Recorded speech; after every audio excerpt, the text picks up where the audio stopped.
पुढची बातमी पुण्याला आणि पिंपरी चिंचवडला पावसानं झोडपून काढले। पुण्यातील डोंगर माथ्यावरती मुसळधार पाऊस झालाय। दिवे घाटात तर शुक्रवारी मुसळधार पावसानं हजेरी लावली। पुण्यातील दिवे घाट या ठिकाणी मुसळधार पावसानंतर रस्त्याला ओढ्या नाल्याचं स्वरूप आलं। दिवे घाटात सध्या रस्ता विस्तारीकरणाचं काम सुरू आहे। अशातच मुसळधार पावसामुळे या ठिकाणी दरड आणि माती देखील वाहून रस्त्यावरती आली आहे।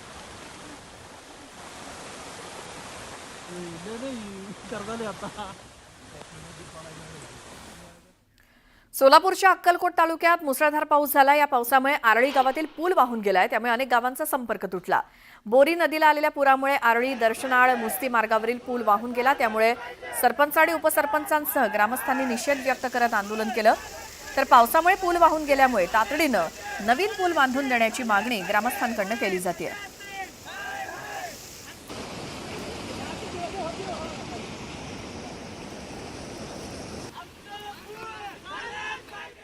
छत्रपती संभाजीनगरच्या कन्नड तालुक्यातील भिलदरी शाफियाबाद गावात मुसळधार पाऊस कोसळला। गावातील शेतांमध्ये पाणी साचलंय, त्यामुळे शेतीला मोठा फटका बसलाय।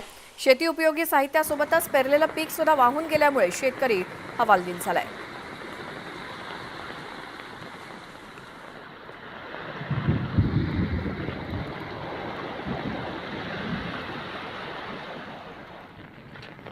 सांगलीमध्ये देखील जोरदार पावसानं हजेरी लावली। 24 तासात 33 मिलीमीटर पावसाची नोंद झाली। वाळवा, जत, मिरज, पलूस, आटपाडी या तालुक्यातील 10 मंडळांमध्ये अतिवृष्टी झाली आहे। तर ओढे नाले तुडुंब भरून वाहत असून शेतीत पाणी साचलंय।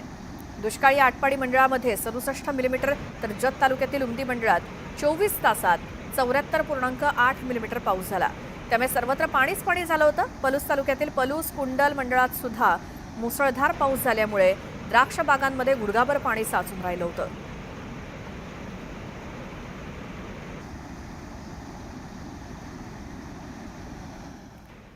सोलापुरात जूनच्या पहिल्या आठवड्यापासूनच पावसानं दमदार हजेरी लावली। तर मे महिन्यात झालेल्या पावसामुळे अनेक तलाव भरायला सुरुवात झाली होती। मात्र जूनच्या पहिल्याच आठवड्यात झालेल्या मुसळधार पावसामुळे सोलापूर जवळच्या होडगी तलाव तुडुंब भरलाय। सध्या सोलापुरात ढगाळ वातावरण आहे। अशा वातावरणात आभाळाचं प्रतिबिंब तलावाच्या पाण्यात पडल्यामुळे आभाळच जमिनीवरती आल्यासारखं भासत होतं।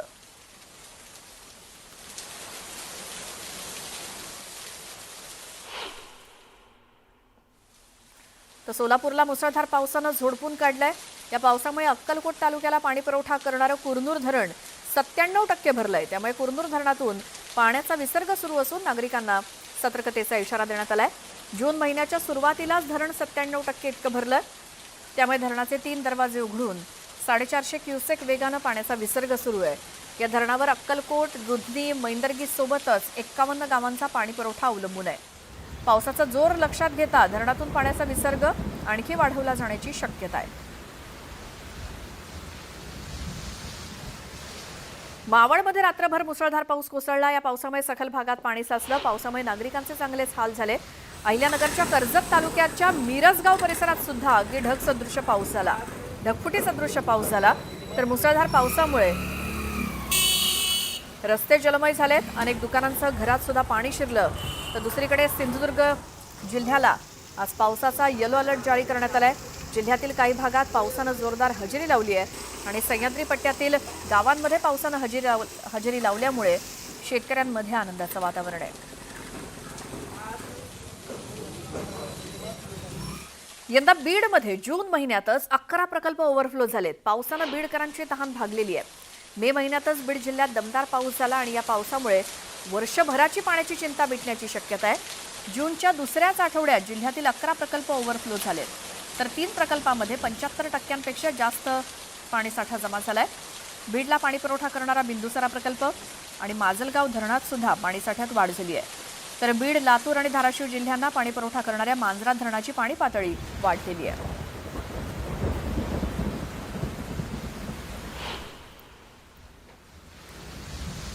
रत्नागिरी जिल्ह्यातल्या खेड, दापोली आणि मंडणगड या 3 तालुक्याच्या सीमेवरती असणाऱ्या घेरा पालगड किल्ल्याला पावसाचा फटका बसला। जोरदार पावसामुळे किल्ल्याची मुख्य तटबंदी ढासळली, त्यामुळे मोठं नुकसान झालंय। काही शिवप्रेमी नुकतेच या किल्ल्यावरती भटकंतीसाठी गेले असता ही बाब त्यांच्या निदर्शनास आली। किल्ल्याच्या डागडुजीसाठी पर्यटन विभागामार्फत काही दिवसांपूर्वीच किल्ल्यावरती काम करण्यात आलं होतं, त्यामुळे ढासळलेली तटबंदी पुन्हा ठीक करावी अशी मागणी शिवप्रेमींनी केली। बागलाण सटाणा शहरासोबतच ग्रामीण भागात पावसानं धुमाकूळ घातला असून वादळी वाऱ्यासह मुसळधार पाऊस झाल्यामुळे मोठ्या प्रमाणात नुकसान झालंय।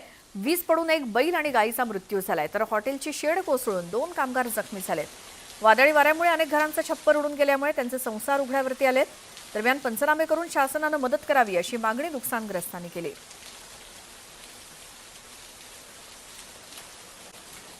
आता पुढची एक महत्त्वाची बातमी बघूया। जळगावच्या शिरसोली इथे महसूल विभागाच्या वतीनं छत्रपती शिवाजी महाराज राजस्व समाधान शिबिर कार्यक्रम पार पडला आणि या कार्यक्रमात मंत्री गुलाबराव पाटील यांनी जोरदार फटकेबाजी केली। गुलाबराव पाटलांना निवडून देण्याचं काम कोणी केलं असेल तर ते लाडक्या बहिणींनीच केलंय। आधीचे भाऊ फक्त रक्षाबंधन आणि भाऊबीजेला द्यायचे, मात्र हा भाऊ दर महिन्याला 1,500 रुपये देतो असा टोला त्यांनी लगावला। माणसं बेईमान होतील मात्र माझ्या लाडक्या बहिणी बेईमान होणार नाहीत असा विश्वास असल्याचं त्यांनी म्हटलं।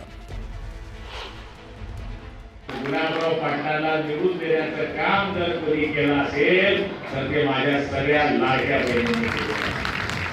ही तरी बेईमान होऊन जातील पण तुम्ही बेईमान होणार नाही याचा विश्वास आहे।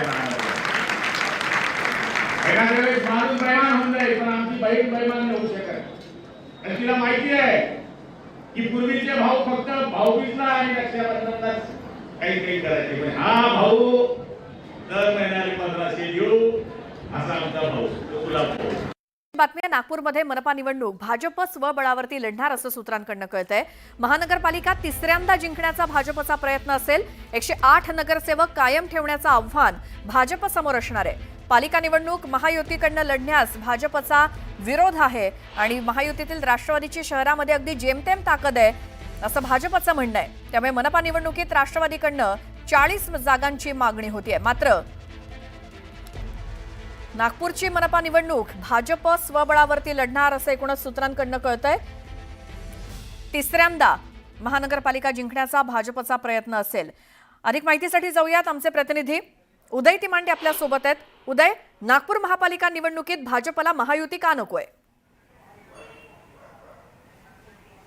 अगदी खरं आहे, भाजपला जे आहे ती महायुती नागपूर महानगरपालिकेच्या निवडणुकीत नको आहे, कारण गेली सलग 3 टर्म जे आहे ते नागपूर महानगरपालिकेमध्ये भाजपची सत्ता आहे। यंदा राज्यामध्ये आणि केंद्रामध्ये भाजपचा मुख्यमंत्री आणि प्रधानमंत्री आहेत, त्यामुळे पुन्हा एकदा भाजपला नागपूर महानगरपालिका जिंकायची आहे। संख्याबळाचा जर विचार केला तर नागपूर महानगरपालिकेमध्ये एकूण 151 नगरसेवक आणि 2017च्या निवडणुकीमध्ये भाजपनं स्वबळावर निवडणूक लढत जी आहे ते 108 नगरसेवक आपले निवडून आणले होते। यंदा भाजपसाठी पोषक वातावरण आहे। मुख्यमंत्री याच नागपूर शहरातून येतात, केंद्रीय मंत्री नितीन गडकरी या शहरातून येतात, त्यामुळे भाजपची इच्छा आहे की पुन्हा एकदा स्वबळावर नागपूर महानगरपालिकेवर भाजपचा भगवा झेंडा त्यांना फडकवायचा आहे। त्यामुळे भाजप पुढे हे आव्हान असणार आहे की गेल्यावेळी जे 108 नगरसेवक भाजपचे निवडून आणले होते ते नगरसेवक कायम ठेवायचे आहेत आणि जर ते कायम ठेवायचं असेल तर जागा वाटपामध्ये 151 जागांपैकी काहीही जागा सोडण्यासाठी भाजप जे आहे ते मित्रपक्षांना तयार नाही आहे। कारण राष्ट्रवादीनं आपण पाहिलं होतं की 40 जागांची मागणी जी आहे ती केली होती। जर 40 पैकी काही तडजोड होऊन 20 जागा जरी राष्ट्रवादीला दिला तर 108 जागा भाजपला निवडून आणणं कठीण होऊ शकतं। त्यामुळे भाजपची ही इच्छा, भाजपच्या स्थानिक नेत्यांची ही इच्छा आहे की नागपूर महानगरपालिका कुठल्याही परिस्थितीमध्ये स्वबळावर लढायची। 151 जागांवर जर भाजप लढली तर यावेळी भाजपनं जे 121 जागांचं टार्गेट ठेवलेलं आहे त्या टार्गेटपर्यंत पोहोचू शकेल असा विश्वास जो आहे तो स्थानिक नेत्यांना आहे। त्याचसोबतच नागपूर शहरामध्ये मुख्यमंत्री देवेंद्र फडणवीस यांनी केलेले विकास कार्य असेल, केंद्रीय मंत्री नितीन गडकरी यांनी केलेले विकास कार्य असेल, त्या विकास कामांच्या भरोश्यावर जनतेत जायचं आणि स्वबळावर जे आहे त्या 151 जागा लढवण्याची भाजपने जी आहे ती तयारी केलेली आहे। स्थानिक भाजपचे नेते या सगळ्या बाबतीत सावध भूमिका घेतात। आम्ही महायुतीमध्ये त्यामुळे वरिष्ठ नेते या सगळ्या बाबतचा निर्णय घेतील असं ते म्हणतात। मात्र जी काही माहिती समोर येते त्या माहितीनुसार भाजपनं 151 जागांवर आपले सर्वे केलेले आहेत आणि 151 ही जागांवरील त्यांचे जे संभाव्य उमेदवार असू शकतात किंवा जे इच्छुक उमेदवार आहेत त्यांना तयारीला लागण्याचे आदेश जे आहेत ते पक्षाकडून देण्यात आलेले आहेत। त्यामुळे गेल्या काही दिवसांमध्ये आपण नागपूरमध्ये पाहतोय की सर्वच वार्डांमध्ये जे आहे ते भाजपचे कार्यकर्ते सक्रिय झालेले आहे। मुख्यमंत्र्यांचे 2 जनता दरबार जे आहेत ते या नागपूर शहरात झालेले आहे। त्यामुळे कुठल्याही परिस्थितीमध्ये भाजपला नागपूर महानगरपालिकेवर स्वबळावर आपला भगवा झेंडा फडकवायचा आणि तो फडकवत असताना इथं युती नाही झाली तरी भाजपला कुठल्याही पद्धतीची हरकत नसणार आहे। उदय, धन्यवाद या सगळ्या माहितीसाठी। आणखी एक बातमी बघूयात। दोन्ही राष्ट्रवादी एकत्र येणार असल्याच्या चर्चांना पुन्हा एकदा उधाण आलंय। त्याचं घडलं असं की आगामी निवडणुकीमध्ये भाजप वगळता शरद पवारांची राष्ट्रवादी इतर कोणत्याही पक्षासोबत युती करू शकते असं विश्वसनीय सूत्रांकडून सांगितलं जातंय। स्थानिक स्वराज्य संस्था निवडणुकांमध्ये महाविकास आघाडीतील घटक पक्ष एकत्र यायला फारसे उत्सुक नसल्याचं बोललं जातंय. त्यात शरद पवारांच्या राष्ट्रवादी काँग्रेसमध्ये स्थानिक युती संदर्भातले सर्व अधिकार स्थानिक नेत्यांना देण्यात येणार आहेत. म्हणजेच भाजप वगळता शरद पवारांची राष्ट्रवादी इतर कोणत्याही पक्षासोबत युती करू शकते. त्यात काही दिवसांपूर्वी भविष्यात दोन्ही राष्ट्रवादी एकत्र आल्यास आश्चर्य वाटणार नाही आणि युती संदर्भातले निर्णय सुप्रिया सुळे घेतील असं सूचक विधान शरद पवारांनी केलं होतं. त्यात सुप्रिया सुळेंनी दादांच्या राष्ट्रवादीसोबत युतीबाबत केलेल्या विधानामुळे पुन्हा एकदा ताई आणि दादा एकत्र येण्याच्या चर्चांना उधाण आलंय.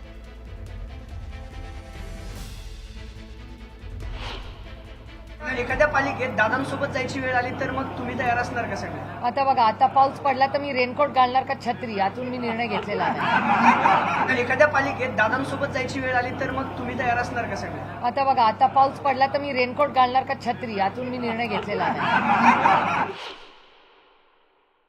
भाजप सोडून कुठल्याही पक्षासोबत युती करायला तयार आहे. स्थानिक नेते तिथला निर्णय घेतील असं काही चर्चा झाली आहे तुमच्यात? कारण अशी नाही आहे, आमची लाईन नेहमीच असते.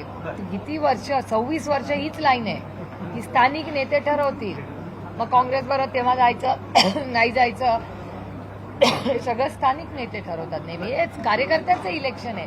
कार्यकर्त्यांना हीच तर पवार साहेबांची ताकद आहे ना. सत्तेचं विकेंद्रीकरण, सत्ता साहेबांकडे एकट्याकडे कधीच राहिली नाही. त्याचं विकेंद्रीकरण झालं.